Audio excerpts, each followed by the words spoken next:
MS ಸಂಘಟನೆ ನಿಷೇಧಿಗೆ ಒತ್ತಾಯಿಸಿ ಕರ್ನಾಟಕ ಬಂದ್ ಕರೆಕೊಡಲಾಗಿದೆ.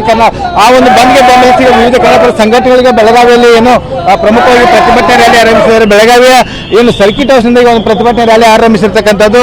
ಇಡೀ ಪೊಲೀಸ್ ಬಿಗಿ ಭದ್ರತೆಯಲ್ಲಿ ಒಂದು ಪ್ರತಿಭಟನೆ ನಡೆಸ್ತಾ ನಿಮ್ಗೆ ತೋರಿಸ್ತಾ ಇದ್ದೀನಿ. ಮಹಿಳಾ ಕಾರ್ಯಕರ್ತರಾಗಿರ್ಬೋದು, ವಿವಿಧ ಕನ್ನಡ ಸಂಘಟನೆ ಕಾರ್ಯಕರ್ತರಾಗಿರ್ಬೋದು, ಎಲ್ಲರೂ ಕೂಡ ಒಂದು ಪ್ರತಿಭಟನೆ ರ್ಯಾಲಿ ಮೂಲಕ ಈ ರ್ಯಾಲಿ ಆರಂಭವಾಗಿದೆ. ಅಂದ್ರೆ ಕರ್ನಾಟಕ ಬಂದ್ಗೆ ಬೆಳಗಾವಿ ಕೂಡ ನೀರಸವಾದಂತಹ ಒಂದು ಪ್ರತಿಕ್ರಿಯೆ ವ್ಯಕ್ತವಾಗಿರ್ತಕ್ಕಂಥದ್ದು. ಕರ್ನಾಟಕ ಬಂದ್ ಅನ್ನ ಬೆಂಬಲಿಸಿ ಪ್ರತಿಭಟನೆಗೆ ಮಾತ್ರ ಸೀಮಿತ ಆಗಿದ್ದಾವೆ ಅಂತ ಹೇಳ್ಬೋದು. ಯಾಕಂದ್ರೆ ಕರ್ನಾಟಕ, ಮಹಾರಾಷ್ಟ್ರ ಮತ್ತು ಗೋವಾ ಬಸ್ಗಳು ಕರ್ನಾಟಕ ರಾಜ್ಯ ಪ್ರವೇಶ ಮಾಡ್ತಾ ಇಲ್ಲ, ಆದ್ರೆ ಕರ್ನಾಟಕದ ಎಲ್ಲ ಬಸ್ಗಳು ಎಲ್ಲ ಕಡೆ ಸಂಚಾರ ಮಾಡ್ತಾ ಇದ್ದಾವೆ. ನಾವು ತೋರಿಸ್ತಾ ಇದ್ದೀವಿ.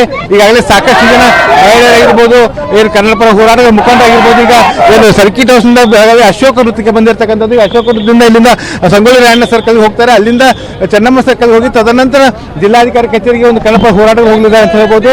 ಬಿಗಿ ಭದ್ರತೆಯಲ್ಲಿ ಈ ಒಂದು ಪ್ರತಿಭಟನೆ ನಡೀತಾ ಇದೆ. ಮತ್ತೊಂದು ಕಡೆ ಏನು ಪ್ರತಿಭಟನೆ ರ್ಯಾಲಿ ನಡೀತಿರ್ತಕ್ಕಂಥ ಹಿನ್ನೆಲೆಯಲ್ಲಿ ಇಡೀ ಸಂಪೂರ್ಣವಾಗಿ ಇಲ್ಲಿ ರಸ್ತೆ ಏನು ಸಂಚಾರ ಇದೆ ಸ್ತಬ್ಧಗೊಳಿಸಲಾಗಿದೆ. ಎಲ್ಲ ವಾಹನ ಸಂಚಾರವನ್ನು ಪೊಲೀಸರು ಬಂದ್ ಮಾಡಿರ್ತಕ್ಕಂಥದ್ದು. ಕೇಂದ್ರ ಬಸ್ ನಿಲ್ದಾಣದಿಂದ ಬರುವಂತಹ ಬಸ್ಗಳನ್ನು ಅಲ್ಲೇ ನಿಲ್ಲಿಸಲಾಗಿರ್ತಕ್ಕಂಥದ್ದು.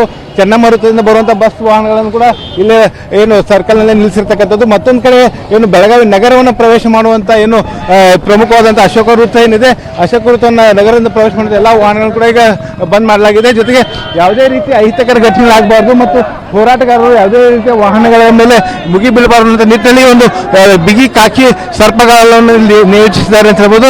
ಬನ್ನಿ ಹೋರಾಟಗಾರರನ್ನು ಮಾತಾಡ್ಸೋಣ. ಯಾಕಂದ್ರೆ ಕನ್ನಡ ಹೋರಾಟಗಾರ ತಮ್ಮ ಹೋರಾಟವನ್ನು ಮುಂದುವರಿಸಿದ್ದಾರೆ. ಈ ಹೋರಾಟಗಾರನ್ನು ಕೂಡ ನಾವು ಮಾತಾಡ್ಸೋಣ. ಈಗ ಹೋರಾಟವನ್ನು ಯಾವ ರೀತಿ ನಡೆಸ್ತಾ ಇದ್ದೀರಿ? ಈಗ ಹೋರಾಟ ಯಾವ ರೀತಿ ನಡೀತಾ ಇದೆ? ಈಗಾಗಲೇ ರಾಜ್ಯಾದ್ಯಂತ ಬಂದ್ ಯಶಸ್ವಿಯಾಗಿದ್ದಾರೆ. ಎರಡು ಮತ್ತಿಲ್ಲ, ಸ್ವಯಂ ಪ್ರೇರಿತವಾಗಿ ಕೆಲವು ಅಂಗಡಿ ಮುಗ್ಗರುಗಳು ಬಂದಾಗಿದ್ದಾವೆ. ಬಸ್ಗಳಲ್ಲಿ ನೋಡ್ರಿ ನೀವು, ಖಾಲಿ ಅದಾವ ಬಸ್ಗಳೆಲ್ಲ. ಆದ್ರೆ ಸರ್ಕಾರ ಈ ಹೋರಾಟವನ್ನ, ಈ ಬಂಧನ ಹತ್ತಿಕ್ಕುವಂತ ಕೆಲಸ ಮಾಡ್ತದೆ. ಈ ಸರ್ಕಾರ ಕನ್ನಡ ವಿರೋಧಿ, ನಾಡ ವಿರೋಧಿ ಅಂತ ಎರಡು ಮಾತಿಲ್ಲ, ಅಭಿವೃದ್ಧಿ ವಿರೋಧಿ ಅಂತ ನಾವು ಹೇಳಿಕೆ ಇಷ್ಟಪಡ್ತಾ ಇದ್ದೇವೆ.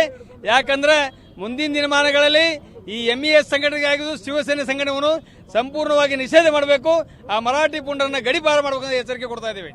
ಪ್ರಮುಖವಾಗಿ ಏನು ಪಿಡಿಒ ಮೇಲೆ ಹಲ್ಲೆ ಮಾಡಿದಂತವನಿಗೆ ಬಿಡುಗಡೆ ಆಗಿದ್ದಾನೆ. ಅವತನ ವಿರುದ್ಧ ಏನು ಎಂಎಸ್ ಮುಖಂಡ ಸನ್ಮಾನ ಮಾಡಿರ್ತಕ್ಕಂಥ ಶುಭಂ ಶಾಖಿ ಅವರೆಲ್ಲ ನೋಡಿ, ಮೊದಲನೇದಾಗಿ ನಮ್ಮ ಪೊಲೀಸ್ ಇಲಾಖೆಯವರು ಅವನು ಬಗ್ಸುವಂತ ಕೆಲಸ ಮಾಡಿ 6 ತಿಂಗಳಲ್ಲಿ ಜೈಲಿನಾಗ ಇಡಬೇಕಾಗಿತ್ತು. ಪಿಡಿಒ ಮೇಲೆ ಧಮಕಿ ಕೊಟ್ಟಂತ ಒಂದು ಗೌರ್ಮೆಂಟ್ ಅಧಿಕಾರಿಗಳ ಮೇಲೆ ದಬ್ಬಾಳಿಕೆ ಕೊಟ್ಟಂತ ಅಂತಾರನು ಒಂದು 8 ದಿನದಲ್ಲಿ 4 ದಿನದಲ್ಲಿ ಹೊರಗೆ ಬಂದು ಅವನ್ನ ಸನ್ಮಾನ ಮಾಡಿ ಮತ್ತು ಆ ರೀತಿಯನ್ನು ಅವಂಗ ಎಂಇಎಸ್ ಪುಂಡರ್ನು ಮತ್ತಷ್ಟು ಜಾದಾ ಆಗ್ತಾ ಇದೆ, ಬರ್ತಾ ಮ್ಯಾಗೆ ಹೇಳ್ತಾ ಇದೆ. ಅದಕ್ಕಾಗಿ ನಾವು ಪೊಲೀಸ್ ಇಲಾಖೆ ಅವರಿಗೆ ದಯಮಾಡಿ ನಾವು ಮನವಿಯನ್ನು ಮಾಡ್ಕೊಂತಾ ಇದ್ದೇನೆ. ಈ ರೀತಿ ಏನ್ ನಡೀತಾ ಇದೆ ಅವ್ರನ್ನ ಬಗ್ಸುವಂತ ಕೆಲಸ ಮಾಡಿ ಮತ್ತು 6 ತಿಂಗಳಲ್ಲಿ ಜೈಲಿನಲ್ಲಿ ಇಡುವಂತ ಕೆಲಸ ಮಾಡ್ಬೇಕಂತ ಹೇಳ್ತಾರೆ. ಮಾನವ ಸರಪಳಿ ಬೆಳಗಾವಿ ಈಗ ಸರ್ಕಿಟ್ ಹೌಸ್ ಆರಂಭವಾದಂತ ಪ್ರತಿಭಟನೆ ರ್ಯಾಲಿ ಏನಿದೆ, ಈಗ ಅಶೋಕ ವೃತ್ತ ಬಂದು ತಲುಪಿದೆ. ಅಶೋಕ ವೃತ್ತದಲ್ಲಿ ಮಾನವ ಏನು ಸರಪಳಿ ನಿರ್ಮಿಸುವ ಮೂಲಕ ಬಸ್ ಸಂಚಾರ ಬಂದ್ ಮಾಡೋದಕ್ಕೆ ಈಗ ಪ್ರಯತ್ನ ಮಾಡ್ತಾ ಇದ್ದಾರೆ. ಒಂದ್ ಕಡೆ ಏನು ಕನ್ನಡ ಪರ ಹೋರಾಟಗಾರಿದ್ರೆ, ಮತ್ತೊಂದು ಕಡೆ ಹೆಚ್ಚಿನ ಸಂಖ್ಯೆಯಲ್ಲಿ ಪೊಲೀಸರೇ ಇರ್ತಕ್ಕಂಥದ್ದು.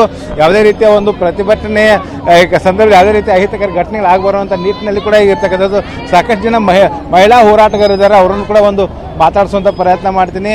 ಏನು ಪ್ರಮುಖವಾಗಿ ಮಹಿಳಾ ಹೋರಾಟಗಾರಿದ್ದಾರನ್ನೇ ಈ ಮೇಡಮ್ ಬಂದ್ಗಾಗಿ ಯಾವ ರೀತಿ ಹೋರಾಟ ಮಾಡ್ತಾ ಇದ್ರಿ? ಸರ್, ನಾವು ಶಾಂತ ರೀತಿಯಾಗಿ ಹೋರಾಟ ಮಾಡ್ತಾ ಇದೀವಿ. ಇವತ್ತು ನಾವು ಬಸ್ನ ಬಂದ್ ಮಾಡ್ಬೇಕಂತ ಹೇಳಿದ್ವಿ, ಆದ್ರೂ ಕೂಡ ಬಸ್ಗಳನ್ನ ಚಾಲನೆ ಇಟ್ಟಿದ್ದಾರೆ.